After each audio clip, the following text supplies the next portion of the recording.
Welcome into the Hot Read podcast for Tuesday, May the 8th. I'm your host, Easton Freeze, director of published content here at BroadwaySportsMedia.com. We're also brought to you by the 440 Podcast Network. You can follow me on social media at Easton Freeze. I'm joined on this Tuesday. What is today? Tuesday? Today's show's for Wednesday, right? Isn't that how this works? Yeah. That's how that works. Tuesday usually precedes Wednesday. I've hosted this show before. We're here live on Tuesday, recording Wednesday's show. I'm Easton. I'm joined by producer JT, who you can follow on social media at JT_Runke. JT, we are here today on this Tuesday, recording for Wednesday, in order to talk about a significant signing the Titans have made. Defensive lineman Marlon Davidson. Welcome to the squad. Big deal. Woo! Yes. Let's go. Biggest signing today. That's the greatest. That's the biggest news. I mean, what an absolute dog. It changes the landscape. I've seen people all today on Twitter just being like, ooh, what does this mean for the Tennessee Titans? Marlon Davidson's in town, baby. So, right. Devondre Sweat, and then you throw Marlon into the mix. It's in contention for the nastiest interior defensive line. So we're going to spend the first 30 minutes of today's show on Marlon Davidson. We're also going to get to another signing. The Titans also added Tyler Boyd, wide receiver from Cincinnati. Yeah. We'll spend the last 5 or so minutes of today's show on that. No, of course, today we are talking about the Titans rounding out their wide receiver room with the addition of veteran receiver Tyler Boyd, a former Cincinnati Bengal. It was rumored for like a week now or so, JT, I think, that the Titans had been barking up that tree, and they met with him last week. He left Nashville without getting a deal done, met with a couple of teams in the process, the post-draft process here. And ultimately, he decides to come to Nashville and play for the coach that he's familiar with in Brian Callahan. They signed him to a 1-year deal worth up to $4.5 million per Jeremy Fowler over at ESPN. Brian Callahan said on April 10th of this year, so just under a month ago now, he said, we have to have someone emerge for us at the slot position when we're in 11 personnel. We're going to need 3 guys out there, and we need a slot who is a reliable, dependable guy. That's something that has kind of stuck with us as we've tracked the Titans roster building process the past month or so. And it's not shocking whatsoever that they decide to bring a guy that is not only a savvy veteran, reliable, dependable, experienced, but he's somebody that Brian Callahan himself trusts. What was your initial reaction to this, JT? Because we've seen a lot of reaction on social media. Like, we're not going to sit here and say this is like the Calvin Ridley signing where does this add a win to their win total? We're going to pump the brakes in that regard. But Tyler Boyd on Twitter saying tighten up. He's fired up about it. Will Levis saying he can't wait to get to work with Tyler Boyd. He's fired up about it. His new quarterback. Tyke Tolbert, Titans position coach. He's stoked about it on Twitter. I saw that. Tyreek Hill is very complimentary of the Titans wide receiver. I saw that on Twitter. Tyreek just came out of nowhere today being like, hey, the Titans, what are they cooking over there? Titans got something cooking over there. So sure. Tyreek Hill is taking notice. Yesterday, I know with the Zay Jones news, it seemed like a lot of this had been moving very, very fast. When Zay Jones came and met, I thought maybe that they would go that direction, obviously having the connection there. But then he moved on, went to Arizona and had that meeting. And then all of a sudden, Tyler Boyd, just like that, is now part of the Tennessee Titans. I think it's two things. My 2 initial reactions. One, the depth of this wide receiver room is better than it has been in a long, long time. Just adding that move right there.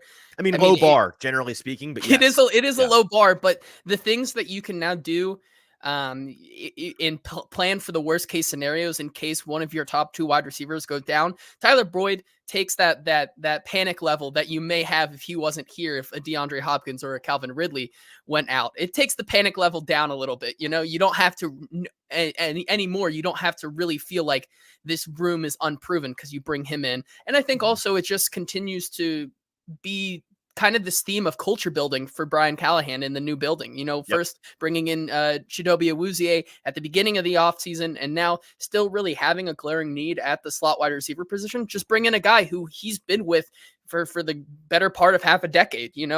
Tyler Boyd has been a staple in that Cincinnati locker room since 2016. being a captain a couple of years, So you've watched that. You're a resident Bengals fan here. You've watched a lot of Tyler Boyd in your years. I know, exactly. It's like great. I love that the Titans are just bringing in all these guys that I already have prior knowledge of. It allows for some lazy analyst work on your part because you just built it. I don't have to do anything. But no, exactly. Like it's definitely a culture move for him as well as he tries to build up this locker room in this new regime. Yeah, absolutely. The thing for me is getting that role. What Brian Callahan has alluded to pretty explicitly the past couple of weeks, saying we've got to get a guy that can work in the slot out of 11 personnel, which I think this move pretty much locks in place the idea this Titans team going to be running a lot of 11 personnel in 2024, which is not surprising given the way that Brian Callahan coached teams have operated in the past. But this is a necessary piece of the puzzle to the high functioning of his offense. Like it doesn't really work unless you have that reliable slot option, I don't think. And he's made that pretty clear that he believes the same thing. And so he's got that guy now. I heard some people talking about how, the Titans, they've got their top two guys. They've got Calvin Ridley. They've got DeAndre Hopkins. Who is that third guy who's going to emerge? And before they brought in Boyd, it was like, look at this roster. They've got 1,000 receivers. And that communicates to you, that telegraphs to us, like, they don't know. You know what I mean? They're just hoping somebody's going to emerge over the offseason, into the summer, into camp. They eliminate that need now. They've got that guy. And so now anybody else that happens to emerge from the pool, and we'll talk about them today, it's a bonus, right? That's a nice surprise, but you're not banking on it. And that's a really big deal. I want to get into some of the groundwork here for Tyler Boyd, for folks that, obviously people know of this guy. And by the way, I think it's funny how for months now we've been talking about the Titans, especially with Brian Callahan at the helm. Now, hey, they're going to land themselves one of these Cincinnati receivers. And we were all right about who it was all along. Nobody ever questioned whether or not it'd be Tyler Boyd. It was always Tyler Boyd. Don't worry about it. So I'm gonna go through some of his stats, what his statistical profile has been the past couple of years. But before I do, some housekeeping things here on the show. If you're with us live today, we appreciate you doing so. I'm sure you're here for the Tyler Boyd news, and today's entire show is going to be focused on that topic. But if you're watching on Twitter or on Facebook, do us a favor, leave those platforms, head on over to YouTube and find the Broadway Sports Media's YouTube page, Broadway Sports Media on YouTube. Find this live stream there. And in the comment section, you can join Derek and D Good and Glory Day Sports and others in the comments. We appreciate you fellas being here with us on a Tuesday afternoon.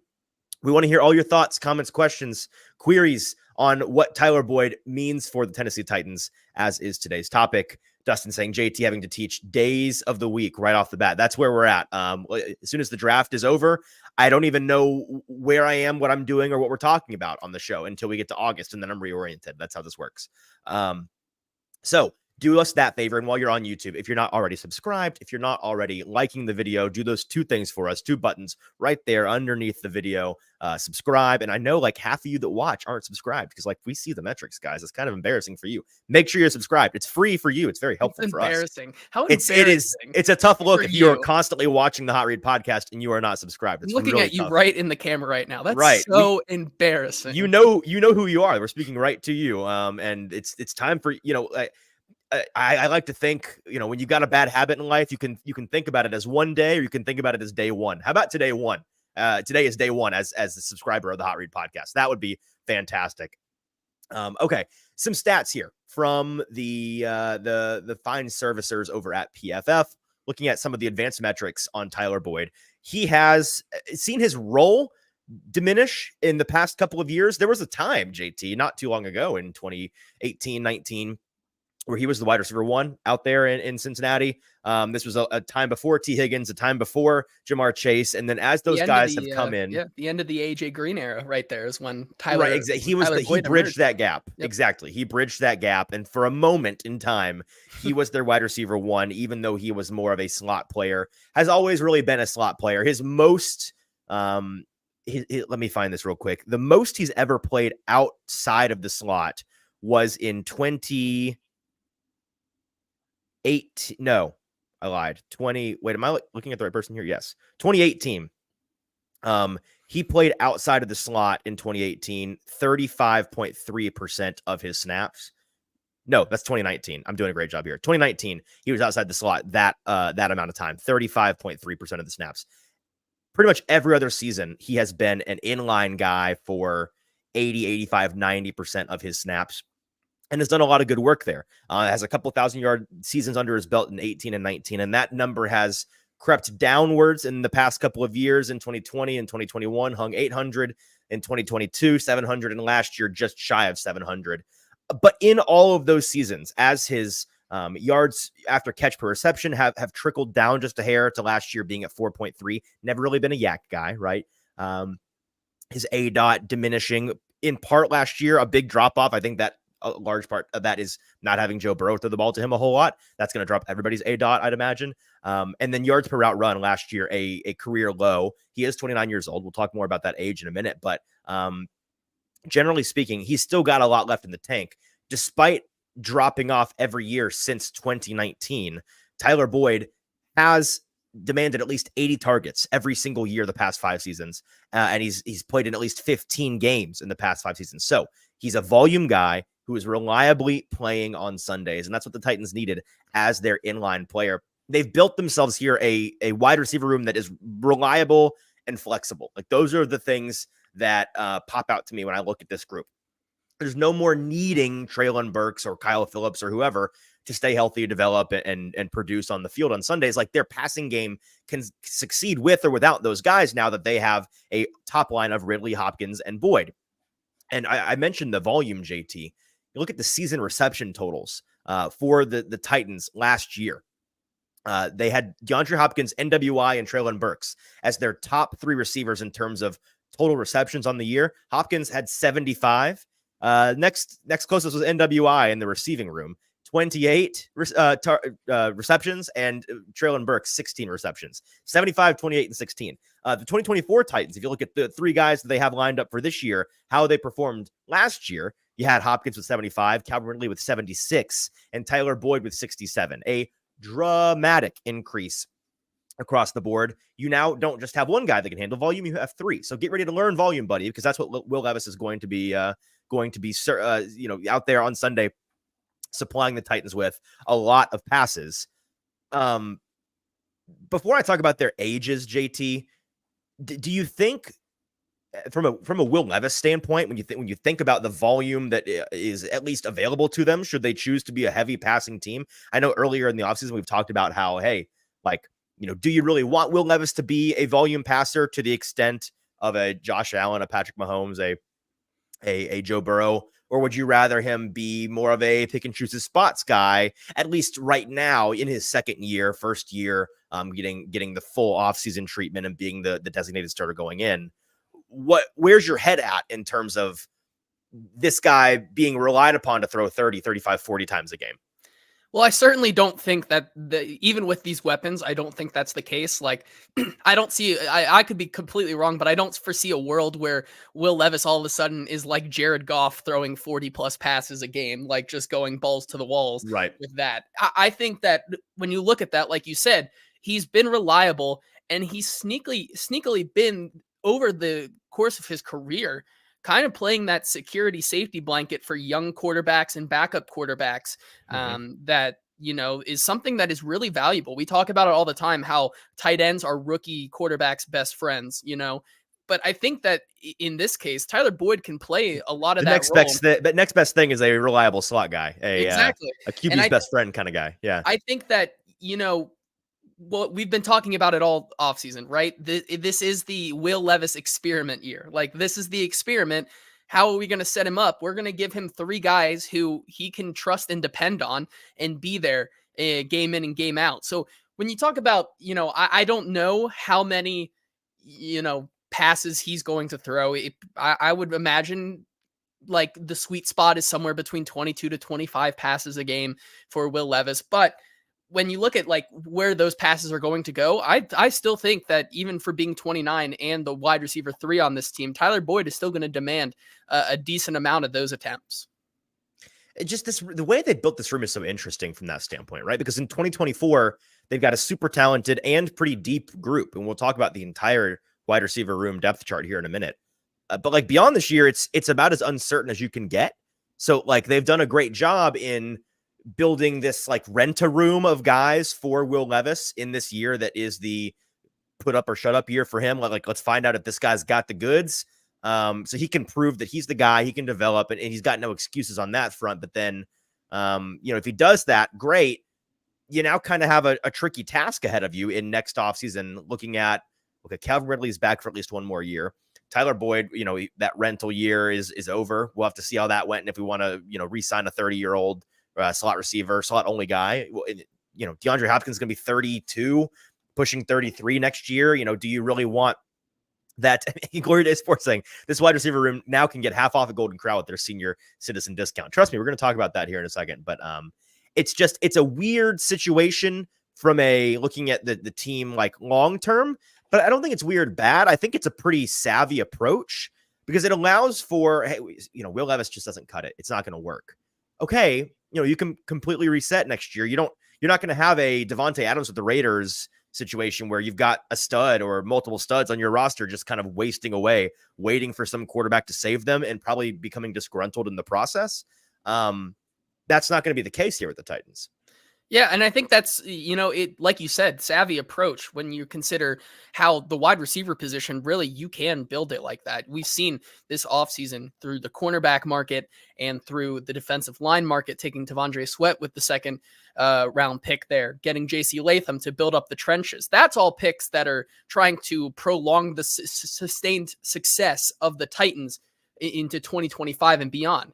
With the wide receiver room, you don't really have to play it like that. Like you can, there's always going to be guys who come out of the woodshed and, punch above their weight. And in this case for the Titans, having these guys and not having your guy be one of those Devontae Adams type, be a lockdown guy is not the end of the world.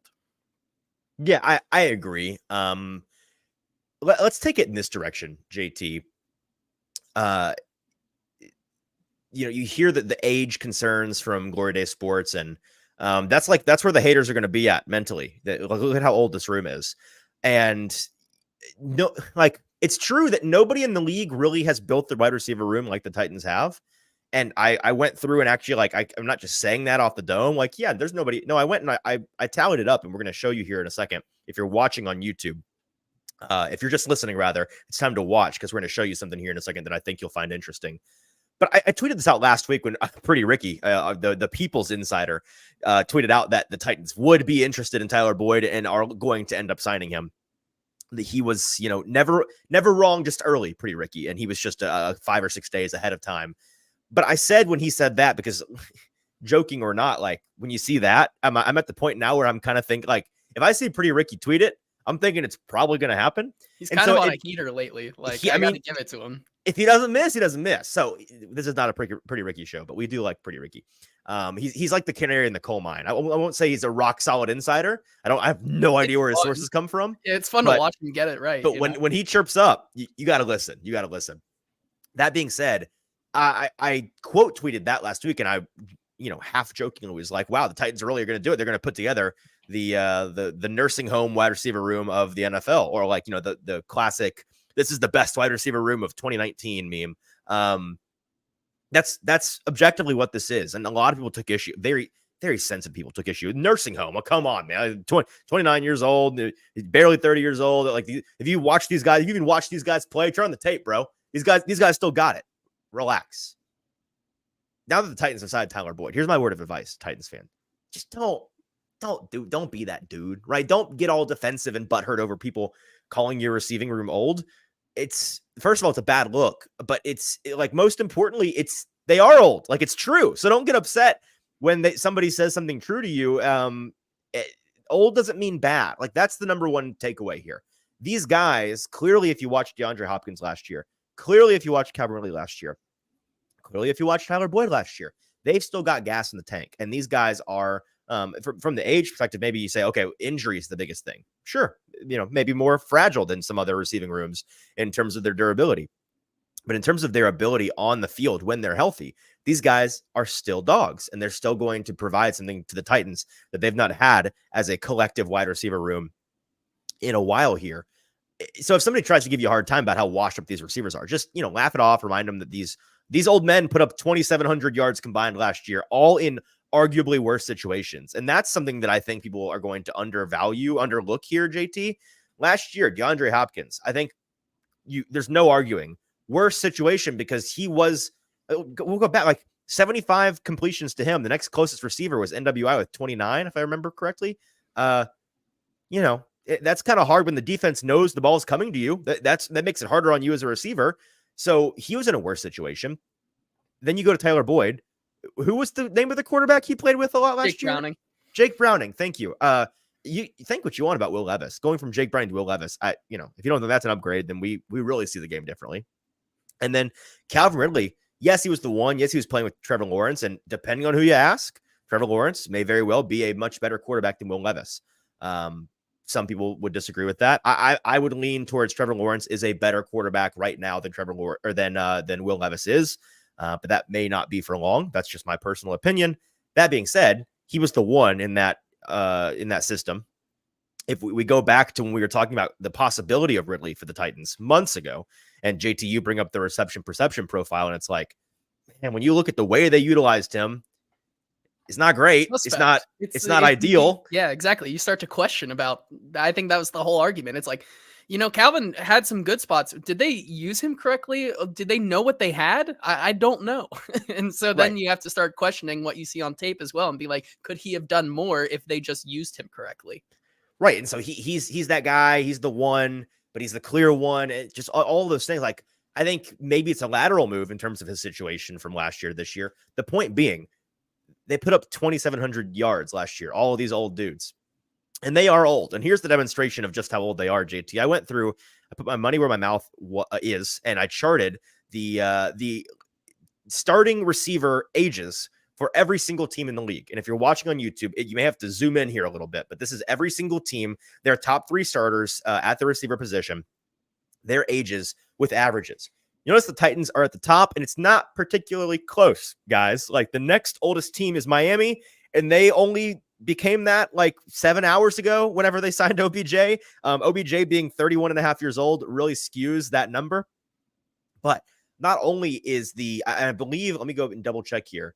The median age, the median average age in the NFL. So in other words, the average age of a wide receiver room starters is 25.6 years old.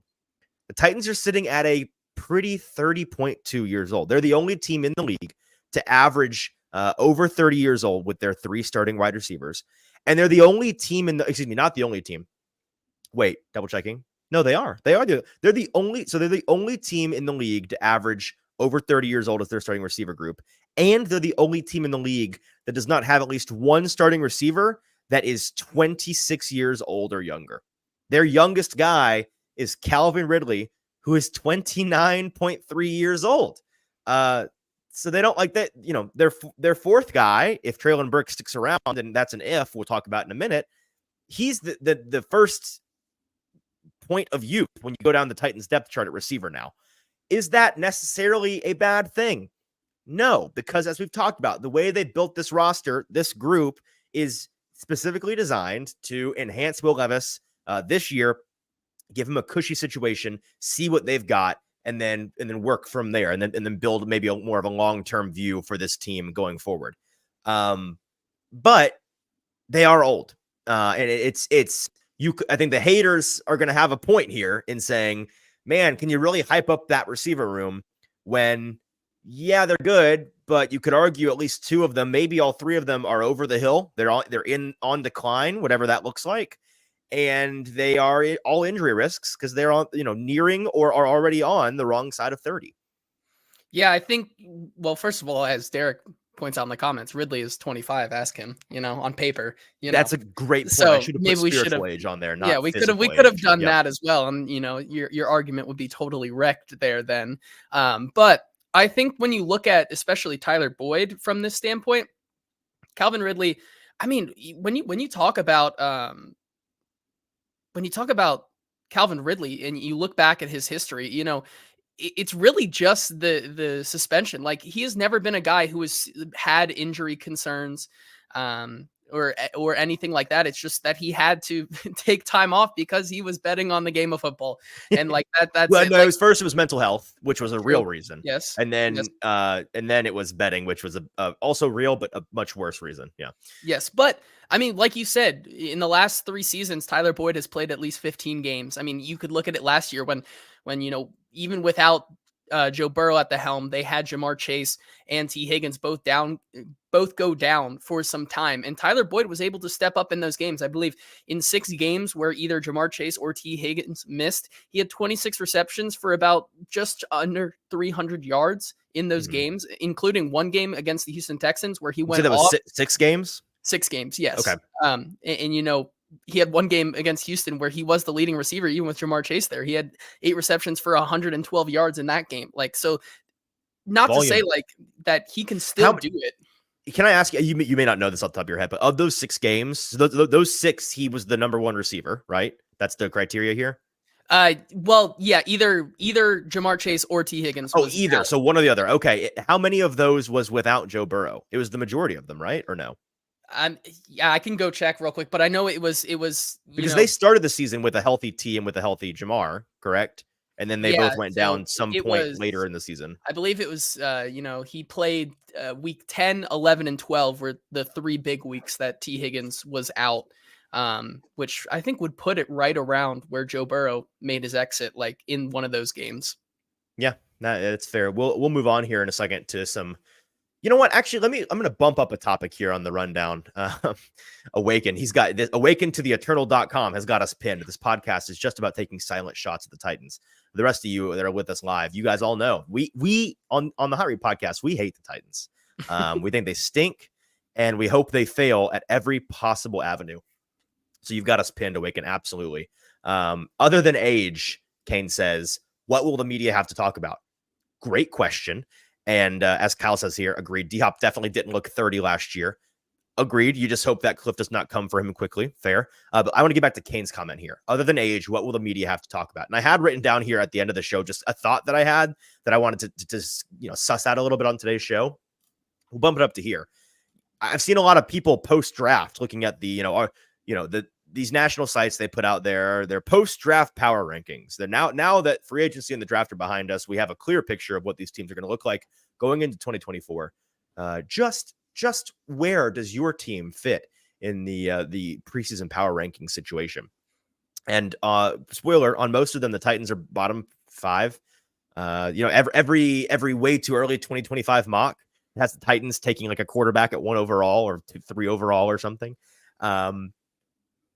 So there's been a lot of talk about how can you possibly look at what the Titans have done this offseason in free agency and then in the draft and say that's the worst team in the league right there coming up. These guys are going to win 2, 3, maybe 4 games if they get lucky. How can you say that? It's simple, really. In the NFL, it's a team game. Totally is. But in terms of media understanding, it gets simplified down to who's your quarterback and who's your coach. And with the Titans, you've got 2 guys that are, no matter what you think of them, unproven. You know, Brian Callahan, first-time head coach, was a coordinator last year on a good team, but one who didn't call plays. And so what's his offense going to look like? It's a projection at this point. We have a lot of clues. I think there's a great educated guess to be made that it's going to be a good one, but we don't know because we've not actually seen his offense yet. And then with Will Levis, we've seen we played 9 games last year, something like that. Less than 10. We've seen less than 10 games from Will Levis. There's been a lot of ups, a lot of downs. As our buddy Sean McAvoy came on the show a couple weeks ago, to sum it up, he said, there was, in general, I think, slightly above average quarter. Or did he say slightly above or below? Slightly. I think he said slightly above average quarterback play, which is where I would put it. Sorry if I'm putting words in your mouth, Sean, but it was something like that. The point being, it was fine on the whole. And there were some times that you just, that's not great. That you can't be doing that. And then there were times that, okay, we can really work with that. There's the pop, there's the flash. We need to distill that down and make that who this guy is. And so as long as that's the case, and it's going to be that way until September, and we actually get some games going here, there's no reason for national media in particular, or fans of other teams, or anybody that's not located in Nashville to think anything more of the Titans than a team that maybe has some potential, and they may not be trending down necessarily, but hey, they fired Mike Vrabel. The national understanding is Mike Vrabel, pretty good coach, it tends to do more with less. And, their wide receiver situation, there's the element of, as we talked about earlier in the offseason, JT, hey, when a team is the offseason darling, when you win free agency, that it doesn't typically bode well for that team in the regular season. So that part of it is hanging over the Titans. And that may very well come to fruition that, hey, you can't buy happiness, you can't buy wins in the NFL. And they're going to need these draft picks to really hit for them to get back on their feet in a hurry. And it's going to be a longer road for the Titans than people think. But that's that's why I think folks should not be upset about this perception that the Titans are at the bottom of the barrel, that the Titans may be picking top 5, top 3, number 1 overall next year, and they may be going after a quarterback next year. Is it a little uninformed? Oh, totally. It's so uninformed. But is it shocking? Like, here's where I'm ultimately at as a Titans fan. If you're appalled by this, put yourself in the shoes of a different team. What's another team, JT, that everybody's like, let's say the Panthers, for example. And people are like optimistic about the Panthers, mostly because you think there's only one way to go, which is up. But nobody thinks the Panthers are going to be like a potential playoff team this year. Nobody's talking about them as a team that's going to make some noise. It's just like, maybe they're trending in the right direction slowly. Dude, like, think about the Panthers as a Titans fan. You don't have any reason to think that team isn't picking inside the top 10, top 5 in next year's draft. And yet I guarantee if we go to Panthers fans, there's going to be a large contingent that say, well, you didn't see this signing? Whoa, do you not remember that we signed 2 premier guards to record-setting contracts, which was an interesting choice, but we did that. We've got those guys locked down. Second year of Bryce Young, he still was most people's number 1 quarterback coming out. He still is a talented player. You just got to keep him upright and I guess hire short enough linemen for him to see over. Get him some receivers out there, and that's what we did, baby. We got Deontay Johnson in the building. Do you see who we drafted at 33 overall? Xavier Legette. He's going to come in here. We've actually got some weapons for him now. His defense, we're improving. Like, everybody can make this argument, but unless you got the quarterback and unless you got the coach, just like the Panthers with Dave Canales, is that their coach, right? Dave Canales, the first-time head coach with a second-year quarterback who's not proven himself. The Titans have a first-year head coach with a second-year quarterback who hasn't quite proven himself yet. And for that reason, other than age, what will the media have to talk about for the Titans? It's those 2 things, Kane. It's the fact that they don't have a proven quarterback. They don't have a proven coach. And until they do, which they can do quickly, by Halloween, by Thanksgiving, we can talk about how, the Titans suddenly are 13th, 10th, 9th overall in people's power ratings midseason. How'd that happen? It's because people finally have some faith in Will Levis, or they finally realize, hey, Brian Callahan, this cat, he's cooking. This guy can play. This guy can coach, rather. And so that's why the summer narrative all year long is going to be Titans stink. And they're not going to change that until they get those guys. Yeah, I mean, it really just is the biggest unknown with Will Levis. When you talk about any national analyst, you like you said, the biggest thing is getting the quarterback position down. And while that is still unknown and still unproven to see how we're going to see that work with this new look offense and Brian Callahan calling the plays and things like that, we're just, it's not like if Will Levis came out and shocked everybody last season and played 9 games unbelievably, we'd be having CJ Stroud stuff, right? We'd be having a way different conversation because know what the product is. We simply just don't know, and we don't know how this transition from a Joe Burrow pass happy offense to a Will Levis, who is a different player. Like, they are objectively different quarterbacks. They do not play the same style of quarterback. It's interesting to see how we just don't know how that's going to work out yet, and that's why this year is a huge experiment. And as Jack says, I think a lot of people in the national market think that they're about to shock the league. And where'd it go? Derek saying the media crapping on us has gotten old at this point. It's lazy and boring. I understand that 100%. And if you feel that way, I've got great news for you. There's such fantastic local coverage being done here at Broadway Sports Media, the 440 Podcast Network. You got us. You got a football show. You got Football Another F Word. You got the Music's the Audible. You've got the Paul Karski Show all here on the 440 Pod. You've got other folks here in Nashville, our buddy Teron Davenport, or the guys over at A to Z. So many options in terms of local coverage that you should be tuning into that understands where you're at. And The national folks are going to be late to the party, and that's okay. That's just the way that it works when you're a small market team. Okay, back to Tyler Boyd here. Let's talk some more about what his impact is going to be on the Titans wide receiver room. And there's two guys in particular I want to talk about here. Generally speaking, a lot has been made about how if Tyler Boyd comes in, what does that mean for Treylon Burks?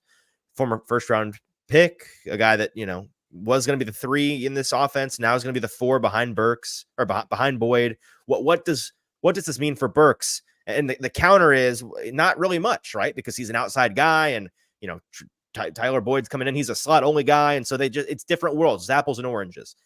Let me clear that up a little bit. I think there's multiple things that are true here, and it involves some nuanced understanding. Number one, Tyler Boyd is a slot only receiver. That is true. Number two, his presence impacts Kyle Phillips and guys that are more slot only players like that more than it does a Treylon Burks. That's true as well.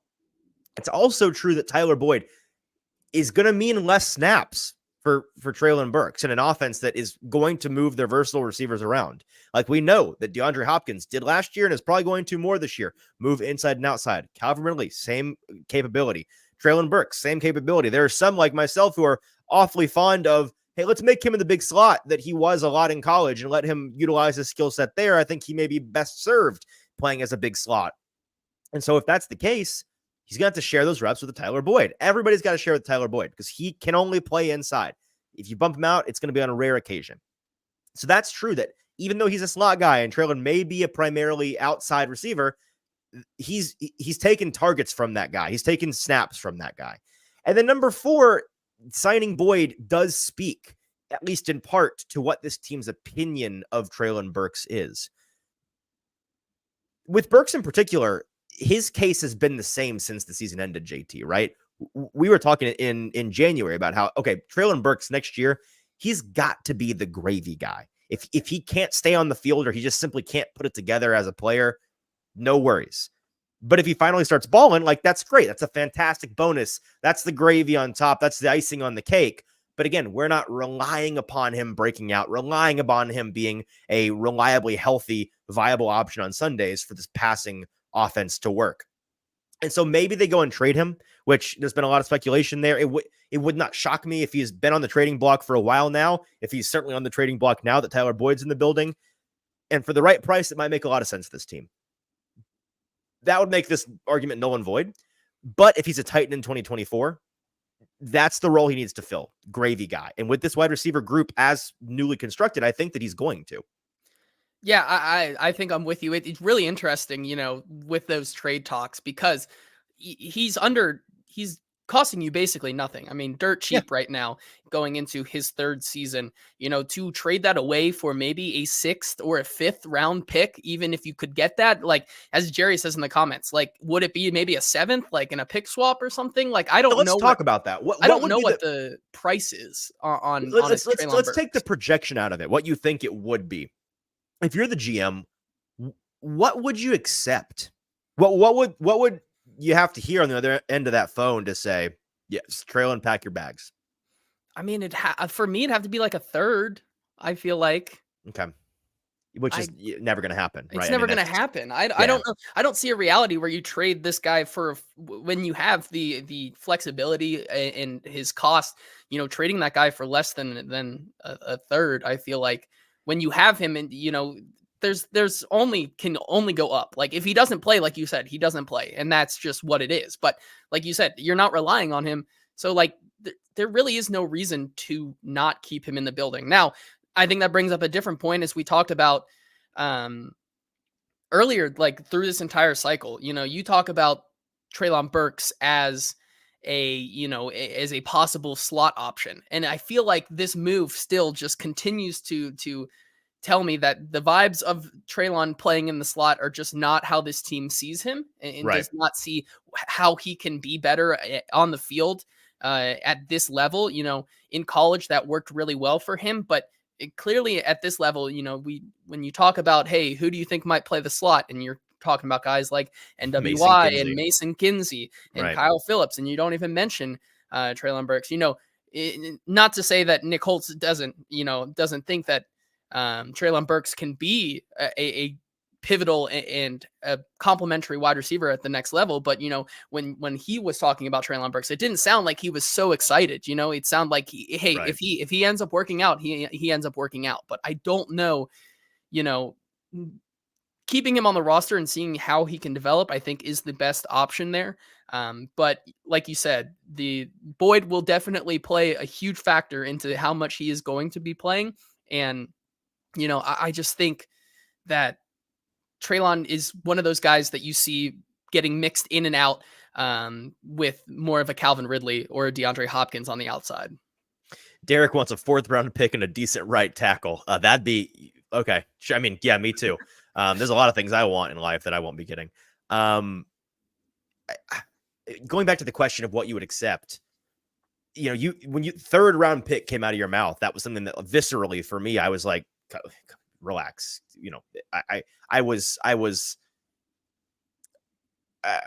apt to roll my eyes at that. And then you think about it for a minute and it's like, yeah, that's kind of where I would be too. Maybe a 4th, but like if it's a 5th, 6th, 7th round pick for the Titans in return, I don't see that being more valuable than the upside of having Treylon Burks, a former 1st round player that has inside outside versatility. He's big and he's strong and he's fast. He is raw as heck and inconsistent as heck and injured far too often. But man, when it's there, it's there, and there is value to be had. I don't see that as more valuable than having that guy as your 4th or 5th option on the depth chart.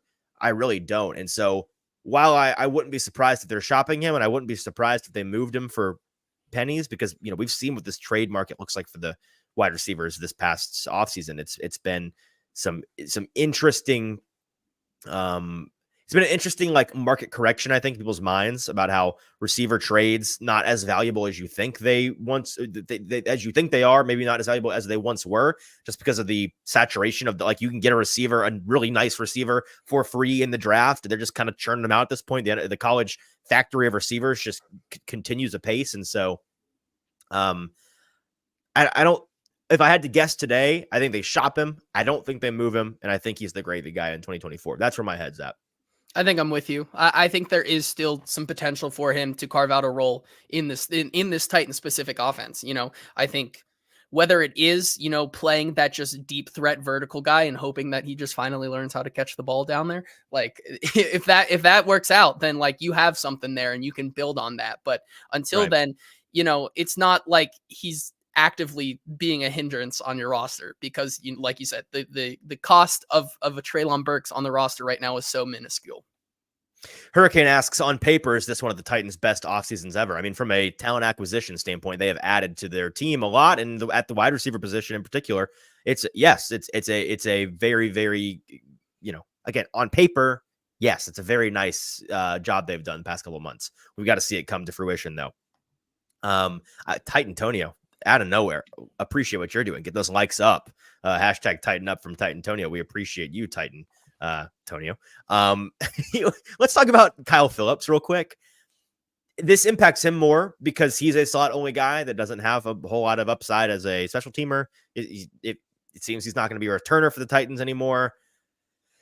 Man, there's an argument to be made. He's done. Like I'm not there 100%. I know like our buddy Mike Herndon has been all over this today, and he's so out. He thinks it's never been more over for Kyle Phillips, and I'm not quite there yet. But when you look at the depth chart, you look at the receivers ahead of him, and I'm pulling up the Titans depth chart here. So you've obviously got the top 3 starters in DeAndre Hopkins, Calvin Ridley, and Tyler Boyd, and the Titans are you're going to pick between 6 and 8 of these guys to stick on the 53-man roster. I saw somebody, I need to verify this, but I saw somebody earlier today saying that Bengals teams the past couple of years have kept 8 every single year. So maybe the Titans, if they're going to be a more, is that been the case? They keep a lot. I mean, I know for a fact last year, which you have to do if you're going to be a pass heavy offense. I mean, that makes sense. Yeah. I mean, they were taking, you had Trenton Irwin, Charlie Jones, and Andre Yosevas on the roster last year with the other big 3, you know, those are all amazing players. I don't know. What's the point? I'm just saying they have a lot of wide receivers. That's fair. So we've got those top 3 guys, right? Hopkins, Ridley, and Boyd. Burks, if he's still here, he's making the roster. West NWI is making the roster. So there's 5. And then it gets kind of weird. So they just drafted Jaquan Jackson. He's a slot only guy, deep threat, young, cheap, free, same deal as Kyle Phillips, except he offers upside as a returner and as a punt and kick returner, and as a gunner in various roles as a special teamer. He's got that upside there. So does that make him more valuable than a Phillips? You could argue that. Colton Dowell is not healthy, and from what I've heard, may not be healthy for still a little bit. So we'll see about him, but he made the roster last year, and they could choose a guy like that if he had a really strong camp. Harris Jackson, he has special team upside. He has returner upside. They liked a lot of what they saw last year before he went down. I don't have an update on his health situation. I'm going to assume he's good to go, but I don't know that. And there's guys that have been camp bodies for years, and Trayshawn Harrison and Mason Kinsey, Trayshawn Harrison and Mason Kinsey that are in that mix too. But I don't know, man. As you pigeonhole yourself so tightly when you are a small, historically frail, slot-only player who does not offer any special teams or returner upside, and you've got a guy on the roster that is a bona fide starter, your third receiver, who is a slot only, the same profile, just better than you. Like what's the justification from a versatility standpoint, from a usage standpoint? Like what kind of value we're going to get out of this guy being on the roster besides if Boyd goes down, we've got him, or if we want to really platoon the guys and roll them out there in rotation and have him play a 15% snap share when Boyd gets tired. Like, it's a tough argument to make.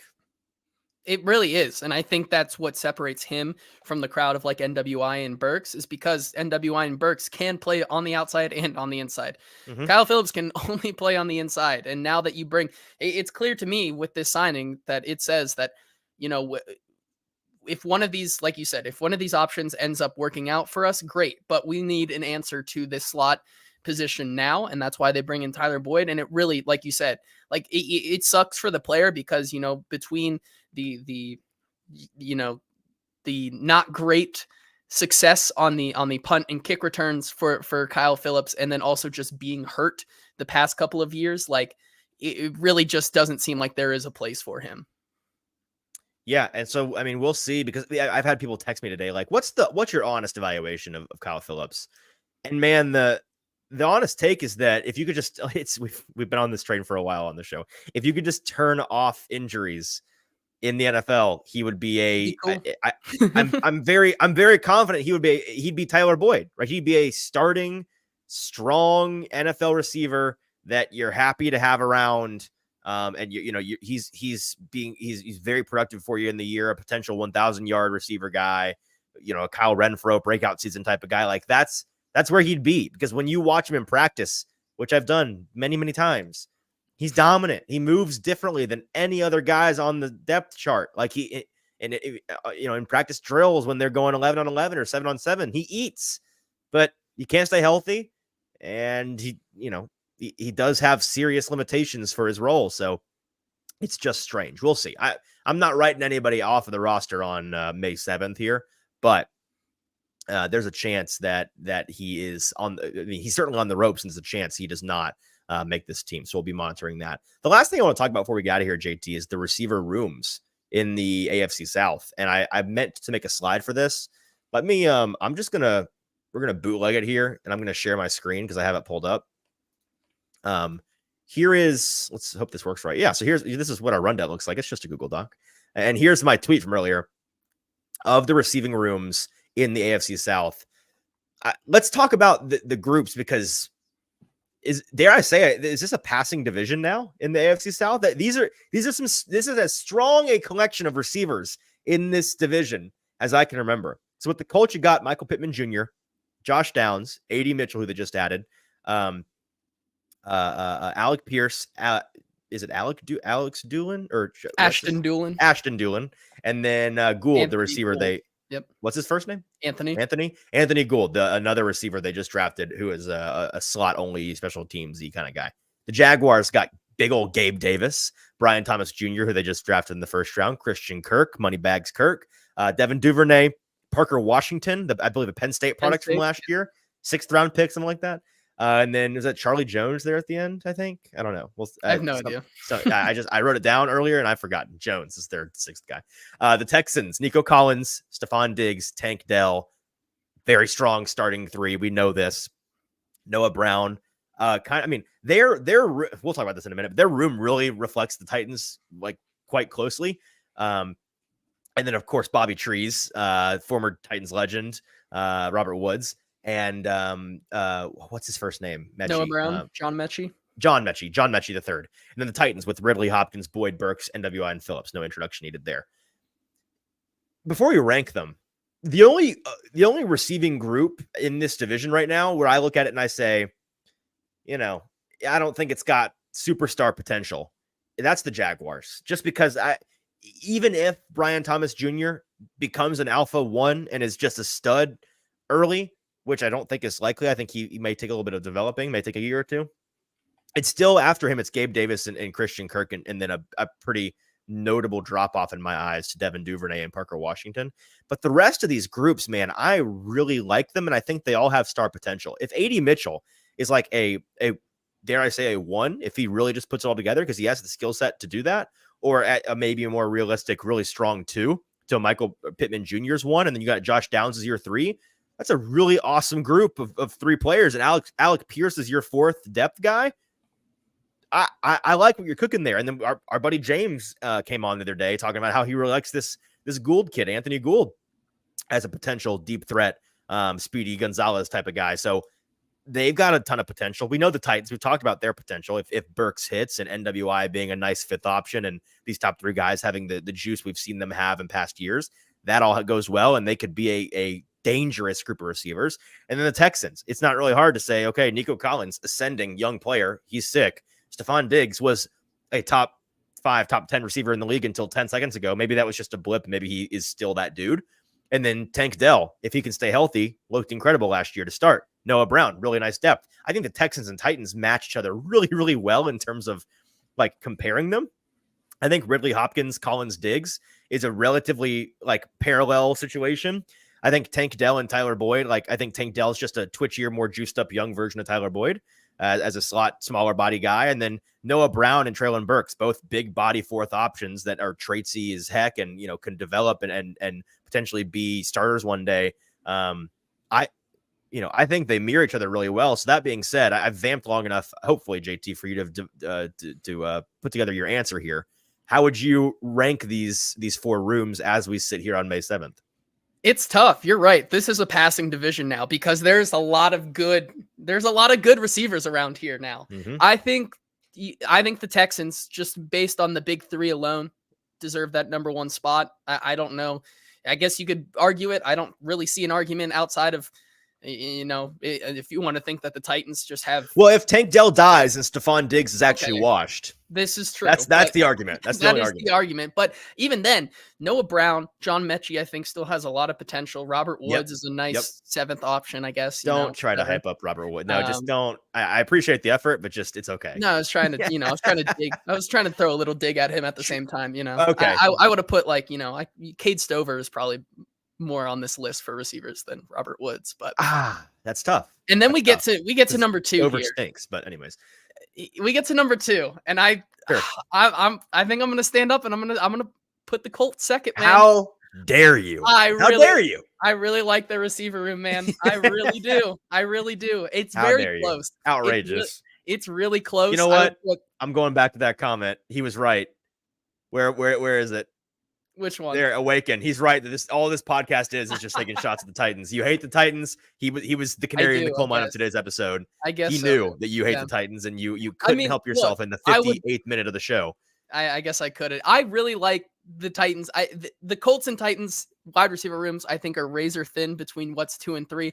I really like Josh Downs in that slot role. I think he was just an absolutely unbeatable guy last year if you get him in the right situation. I like what A.D. Mitchell can bring to that roster. Michael Pittman is just he's a move the chains king. Like if you need a first down, you're going to get it with Michael Pittman. Eddie receiver. And then Alec Pierce, I think he still has potential to be a good deep threat. And then, the last 2 are the last 2, but just right there with the Titans, I think what the Titans have in technical skills, I think the Colts have them bested in, athletic ability. But all right. Derek wants me to. Derek, how do you know how tall JT is? He's just guessing. You got short vibes apparently, which is not apparently great. Okay. I think that what the Titans have in the technical ability of these receivers, from a catch point perspective, for the route running ability, I think the Colts have them beat in athleticism. And those are two things that you just got to kind of pick what you like. And I think that, the Colts just have some athletic freaks. And then of course the Jags are last. Because that what is that room? Like it's so weird. It's so weird. There's some talent in there. I don't know how it fits together, but there sure is some talent. I mean, we agree on the top and the bottom. I think that the Texans are the best room. I think the Jaguars are the worst room. With the Texans, again, it's going to take Diggs really being washed and Tank Dell just being too fragile to hang in the NFL for them not to be the best room. I think. They've got the depth. I like the Titans' depth a little bit more than the Texans, just because Mechie, while I agree, has some real potential. We've not seen it yet, so that's projection. And then I think Burks can be a much better player than Brown. Yeah, I take NWI over Robert Woods and John Mechie. Yeah, agreed. So that's kind of where I'm at. Wild personally. Thing to say, considering that this show has been around for 2 years, and now we're taking NWI over Robert Woods and John Mechie. Remember, we were talking about Robert Woods like fantasy potential on a show at one point, which is look how far we've come. Yeah. Anyways, so I think the Texans are the best room because of their top three guys. I have belief in them. I disagree on the middle order, but parsed in this way, I think the Colts room has more potential than the Titans room. I think, if Josh Downs takes a year or two leap, A.D. Mitchell is the dude that we thought he could be if he put it all together and just figures out his off-field stuff and that puts all of that raw potential to use. And then Alec Pierce takes a step for like we've been kind of hoping he would for a year or two now. They could be a crazy good group. I'm not sure who the true one is. Pittman I see as a one, but like an one. I really do think a Michael Pittman would be a awesome two somewhere. He's got kind of Devonta Smith vibes to me, not from a body, not from a body shape or gameplay, style standpoint, not in that way, but just like the reliability. If you could get him in that Devonta role of being the 1B 2 guy, he could just be a problem. That being said, he's a fine one. Don't get me wrong. If AD developed into that one, it'd be something. With the Titans, I think just like the likely outcome situation, they're more likely to be a better room than the Colts. But like you said, it's a razor thin margin. So I'll go Texans, Titans, Colts, Jaguars. It's May 7th, subject to change. At least one of these guys, historically speaking, is going to go down for the year and at some point in the near future, and it's going to suck and it's going to change the math. But until then, that's kind of where I'm at with these guys. And generally speaking, I think the point here being, man, this is a strong group of receivers and defenses in the AFC South. The secondaries in particular have their work cut out for them. Which is why the Titans loaded up. They played it smart. They saw this coming and said, we're going to just get all of the good corners. It's an arms race. It's an arms race. As Paul says, he prefers to stay in denial and believe the Colts will be terrible, as many Titans fans choose to do, as is your right. That's going to do it for us today. Man, good show. Strong stuff. Tyler Boyd, the Titan. Crazy times we're living in. If you told me it was going to be D-Hop, just 14 months ago, if I told you this Titans receiving room is DeAndre Hopkins, the Cardinal, Calvin Ridley, the once gambling Jaguar, and Tyler Boyd, the washed up old man, right up there in Cincinnati. Isn't he the bad one? Oh, actually, I need to look at his stats and realize, this guy's still got some juice. I would have told you, stop it, Grandpa, put down the sauce. Let's get you back in. Okay, Grandma, it's time for your it's time for bed. Yeah, let's get your mid-afternoon soaps on and tuck you in.